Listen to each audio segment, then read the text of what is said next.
Selamat siang Ibu dan Bapak Asesor. Perkenalkan, nama saya Dr. Andriani Risma Sanggul, Magister Epidemiologi. Saya lulusan Fakultas Kedokteran UKI tahun 2011 dan melanjutkan S2 saya di Universitas Indonesia.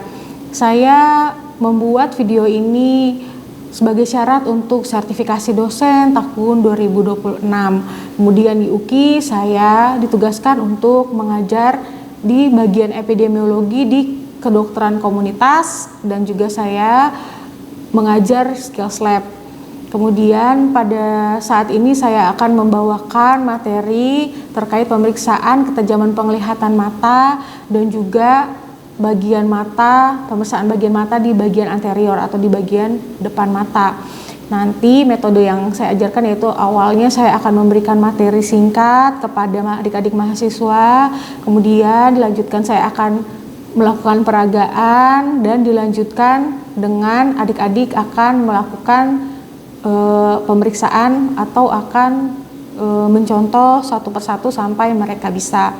Tujuan dilakukannya mata kuliah ini yaitu agar adik-adik dapat mengikuti blok sistem indera, khususnya itu di bagian indera mata atau penglihatan, sehingga nanti adik-adik dapat menguasai setelah lulus dari blok ini, dapat menguasai dengan baik, dan juga saya harapkan nanti akan dipergunakan di masa yang akan datang dengan baik. Terima kasih dan selamat menyaksikan video ini. Oke, selamat siang adik-adik semua. Siang. Ya. Baik, sekarang ini kita akan melanjutkan pelajaran skills lab kita untuk hari ini. Kita akan mempelajari tentang ketajaman penglihatan atau visus mata dengan menggunakan Snellen chart dan juga akan mempelajari segmen anterior dari mata kita, yaitu di bola mata bagian depan. Pertama, kita akan mengawali pelajaran skills lab kita untuk pemeriksaan visus. Jadi, syarat untuk pemeriksaan visus ini yang pertama yaitu harus ada di ruangan dengan pencahayaan yang baik. Kemudian yang kedua yaitu jarak, nanti saat pemeriksaan jarak antara si pasien dengan si Snellen chart ini harus berjarak 6 meter. Nah, jadi untuk pemeriksaan ini akan dilakukan satu persatu mata, dimulai dari mata yang kanan, dilanjutkan dengan mata yang kiri. Jadi ketika mata kanan sudah didapatkan, visus ketajamannya yang berapa, dilanjutkan dengan mata yang kiri. Ketika kita melakukan visus atau mengecek visus mata kanan, berarti mata kirinya ditutup. Ditutup itu tidak boleh ditekan matanya, tapi cukup agak dikembungkan aja gitu. Tidak, syaratnya itu matanya tidak diperiksa, tidak boleh ditekan. Nanti kita akan mulai pemeriksaan. Si pemeriksa akan berada di sebelah si Snellen chart ini. Kemudian si pasien berdiri dengan jarak 6 meter, kita akan memulai dari baris yang pertama. Ini baris yang pertama ada huruf E. Kalau bisa mata kanannya mata kiri ditutup, mata kanan yang baca bisa, baris pertama bisa, lanjut baris kedua satu persatu itu harus dibaca secara berurutan. F, P, lanjut T, O, Z, lanjut. Misalnya di baris ke-6 ini, misalnya berlanjut lah ya, berlanjut. Nah, jadi untuk visus normal itu berada di baris ke-8. Di baris ke-8 ini visusnya adalah 6/6. Artinya yaitu pada orang normal bisa membaca dari jarak 6 meter dan si pasien juga seperti sama visusnya seperti orang normal, yaitu bisa membaca di jarak 6 meter. Nah, apabila misalnya nih di baris ke-6 ini si pasien misalnya tidak bisa membaca ini. Misalnya ini kan baris ke-6 ada 6 huruf. Misalnya si pasien hanya bisa membaca 2, yang lainnya udah burem, berarti visusnya akan kita naikkan 1 ya, visus mata yang diperiksa. Jadi 6/12, artinya pasien bisa membaca di jarak 6 meter, sedangkan orang normal sudah dapat membaca dari jarak 12 meter. Tapi kalau dari misalnya pasien hanya bisa membaca di baris pertama, maka visusnya adalah 6/60. Artinya pasien bisa membaca di baris E ini huruf E ini dari jarak 6 meter, sedangkan orang normal sudah dapat membaca dari jarak 60 meter, bisa membaca huruf E ini. Tapi ada kondisi di mana di baris pertama saja pasien sudah tidak bisa membaca. Misalnya pada pasien-pasien katarak, kejernihan matanya kan udah atau sudah keruh lah ya, kekeruhannya bisa kekeruhan yang parsial atau yang total, berarti udah putih lah semua ya, pasti ketajaman penglihatannya turun karena dia ada di lintasan penglihatan ya, masuknya cahaya. Nah, bagaimana? Maka kita akan mulai maju 1 meter dan mulai dilakukan penghitungan jari. Itu penghitungan jari ini kita lakukan sebanyak 5 kali ya. Kita minta pasien mengatakan angka berapa ya, jari yang kita tunjuk itu di angka berapa. Dilakukan sebanyak 5 kali. Kalau misalnya pasien bisa menjawab 3, benar ya, menjawab benar 3, 4, dan 5, maka visusnya adalah 5/6. Karena kita tadi maju 1. Kalau ini 6 kan 6 ya, berarti jarak 6 meter, visusnya ini 6/60. Tapi kalau ini sudah tidak bisa dibaca dari jarak 6 meter, yang baris pertama, maka kita maju 1 meter. Itu hitungannya adalah 5 ya. Oke, visusnya udah dalam jarak 5 meter. Dari jarak 5 meter, 4 meter, 3 meter, 2 meter, dan 1 meter, itu masih kita lakukan penghitungan jari. Oke, cara penghitungan jarinya ini adalah kita tebak misalnya, ini berapa, sebanyak 5 kali. Kalau dalam 5 kali penghitungan yang diucapkan benar 3 kali, benar 4 kali, dan benar 5 kali, maka visusnya adalah 5/60. Artinya si pasien bisa membaca dari jarak 5 meter, sedangkan orang normal udah bisa menghitung jari dari jarak 60 meter. Nah, kalau dari jarak 5 meter aja udah tidak bisa lagi untuk menghitung jari, kita maju lagi jarak 4 meter. Itu dilakukan satu persatu ya matanya ya, tadi mulai dari mata kanan. Kalau dari jarak 4 meter nggak bisa, maju lagi 2 meter.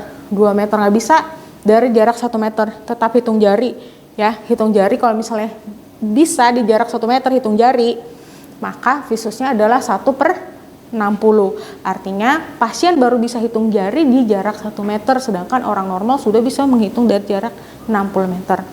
Kalau nggak bisa juga dari jarak 1 meter hitung jari, maka dilanjutkan dengan pemeriksaan hand movement ya, atau pergerakan tangan ya kan. Hand movement ini kita pertama-tama kita akan mengenalkan ke pasien dulu ya, jadi tangan kita sejajar matanya, kemudian kita contohkan, Pak, ini nanti tangan saya bergerak ke kiri, kemudian kalau yang ini tangan saya akan bergerak ke kanan.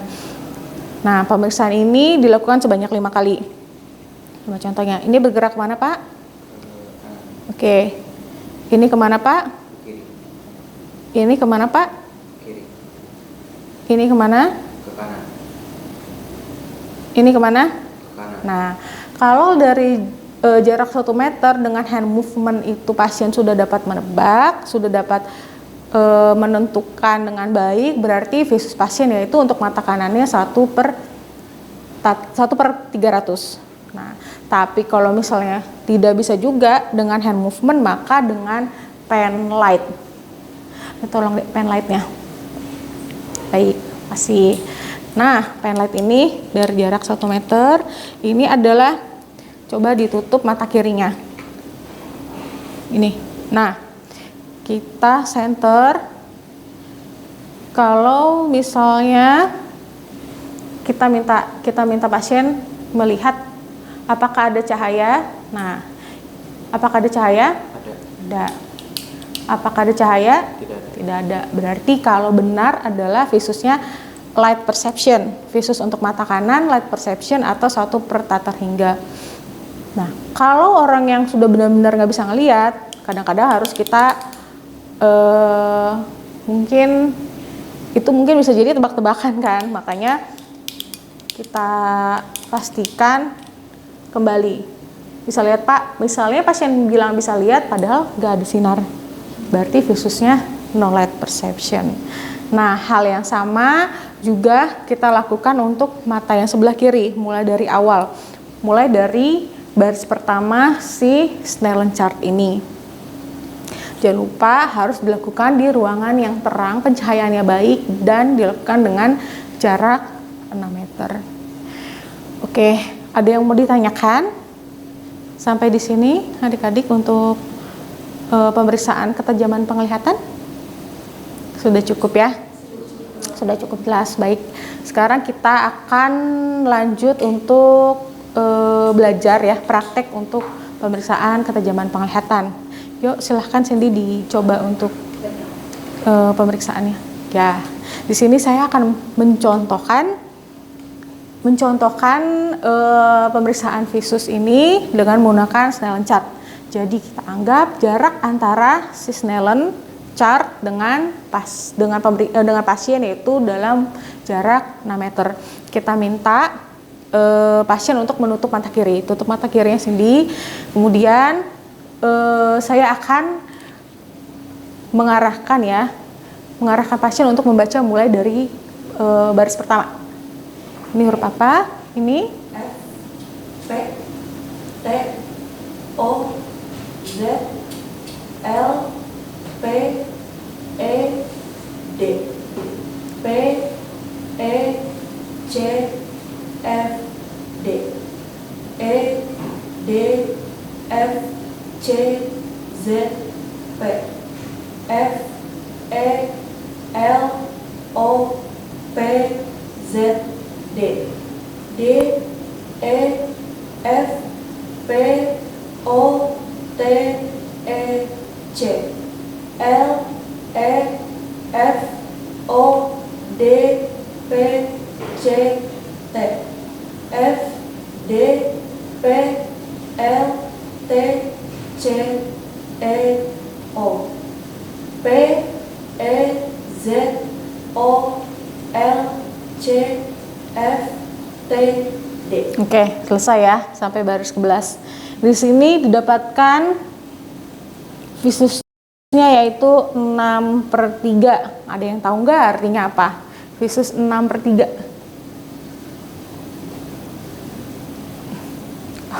Ayo, silakan ada yang mau mencoba. Michael apa?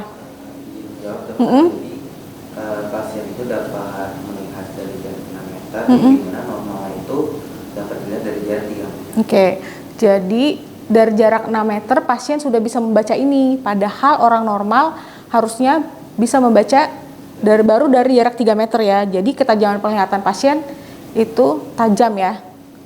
Ya, lebih baik daripada si pemeriksanya. Gitu. Dan kita lanjutkan untuk mata yang sebelah kiri, berarti mata kanannya Cindy ditutup. Kita mulai lagi. Silahkan dibaca. E, F, P, T, O, Z, L, P, E, D, P, E, C, F, D, E, D, F, C, Z, P, F, E, L, O, P, Z, D, D, E, F, P, O, T, E, C, L, E, F, O, D, P, C, T, F, D, P, L, T, C, E, O, P, E, Z, C, O, L, C, F, T, D. Oke, berarti mata kirinya juga visusnya 6/3. Artinya pasien sudah dapat membaca dari jarak 6 meter, jarak yang lebih jauh ya, di mana orang normal itu baru bisa membaca ini dari jarak 3 meter. Oke, sampai di sini. Silakan duduk Cindy, terima kasih. Sampai di sini ada yang mau bertanya? Sudah jelas ya? Oke. Sekarang gantian deh ya. Pemeriksaannya Lili, silakan. Dicoba, ayo. Pemeriksaan visus. OP-nya Michael, ayo Michael. Nah, kalau pakai kacamata, berarti kacamatanya dibuka dulu. Karena kan udah terkoreksi ya dengan menggunakan kacamata. Silakan. Oke. Baik dokter, di Kamu sini sini, saya silakan. melakukan pemeriksaan visus karena dimulai dari mata kanan dulu. Jadi bapak boleh tutup mata kirinya yang kayak gini tapi jangan ditekan. Baik, nanti langsung ngomong apa yang saya tunjuk ininya. E F P T O Z L P E D P E C F D B D F C Z E. Dengan izin dokter, karena sudah ada 2 di sini, izin bertanya dok, apakah bisa dilanjut atau karena udah ada salah 2? Oke. Visusnya selesai di sini. Oke, di sini kita hitung dulu nih, ada berapa? 1, 2, 3, 4, 5, 6. Nah, yang salah 2 berarti masih lebih dari 50% ya. Bisa dilanjut ke bawahnya, Dek. E L O B Z D. Oke, itu berapa, Dek, yang betul? Yang salah ada E, O, P ya? Setengahnya ya. Bisa dilanjut lagi. D E F P C T E C. Satu ya. Oke, berarti Masih bisa dilanjut sih harusnya. coba lagi. Oke, berarti visus terakhir mata kanannya di fit ya, 6/6. Oke, dilanjut untuk mata yang sebelah kiri, silakan. E F P T O Z L P E D P E C P D.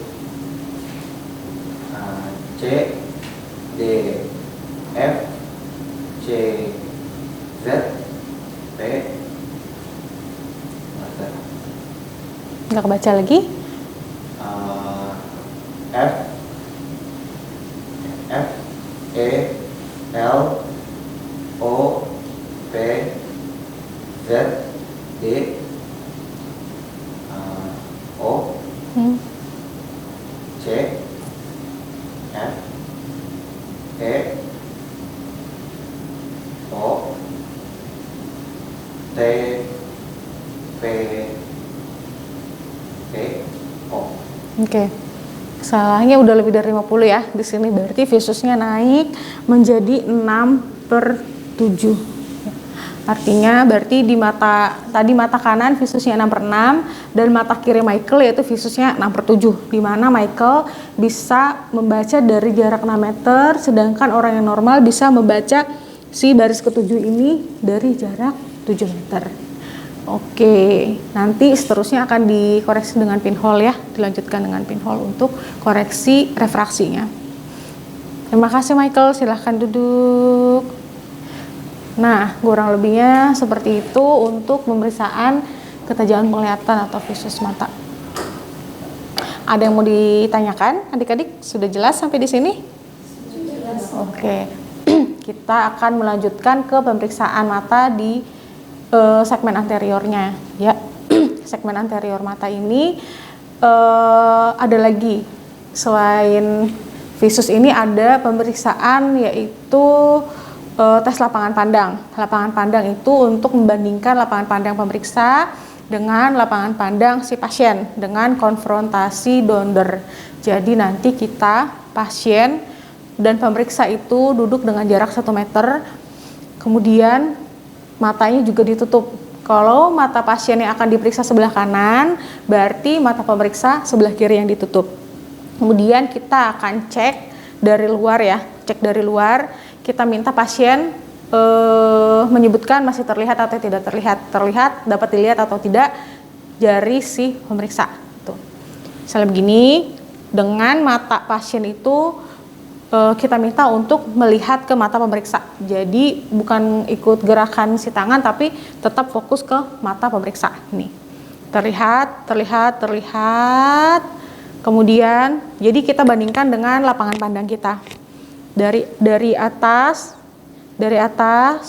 bawah, dari bawah ke atas. Nah, kalau hasil pasien dan hasil kita sama, berarti kesimpulannya yaitu lapang pandang mata pasien luas.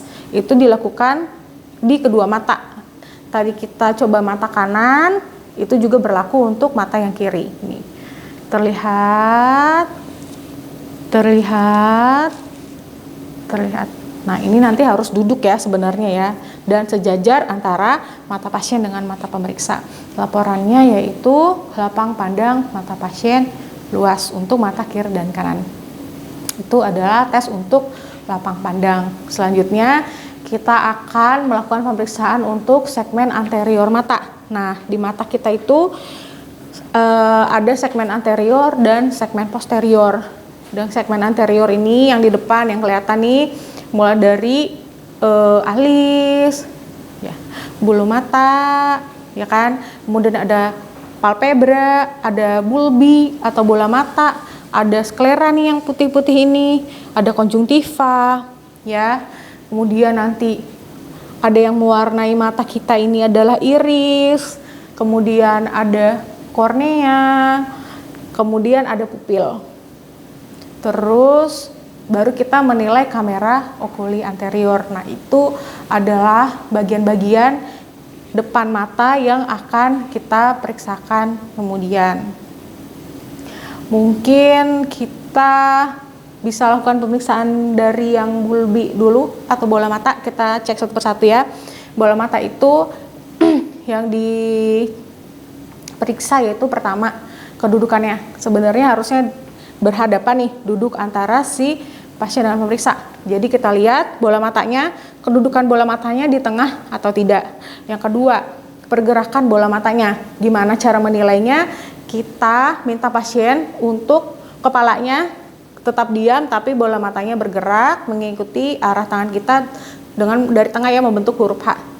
Namanya H test atau H test. Ini tengah lagi, di kiri, atas bawah, ke tengah lagi, kemudian ke tengah. Kalau kedua bola matanya bisa mengikuti arah, berarti pergerakan bola matanya baik.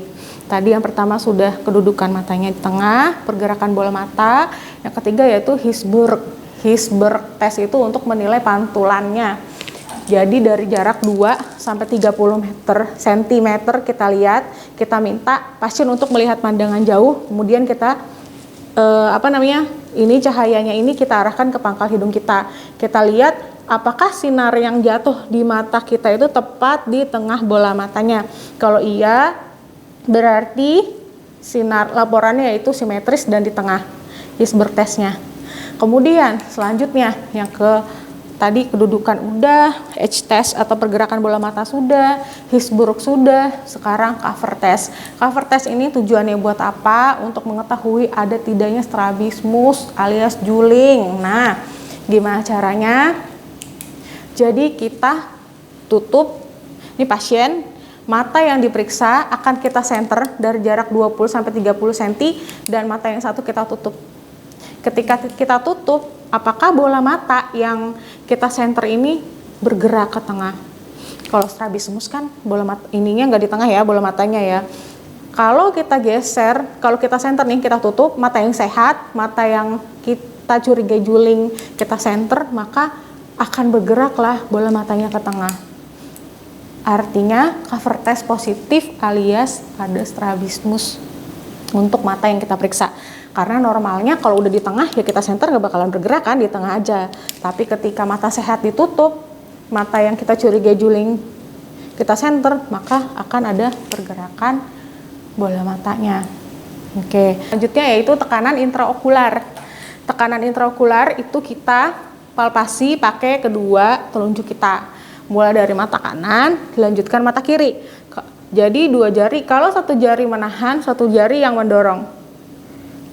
Dilakukan kebalikan, satu ditahan, satu mendorong. Demikian juga dengan mata yang satu, ya. Kalau dia kenyal, berarti dianggap tionya normal. Kalau lembek, itu lebih lembek dari lidah kita ditaruh ke pipi, tionya rendah. Kalau keras, berarti tionya dicurigai naik.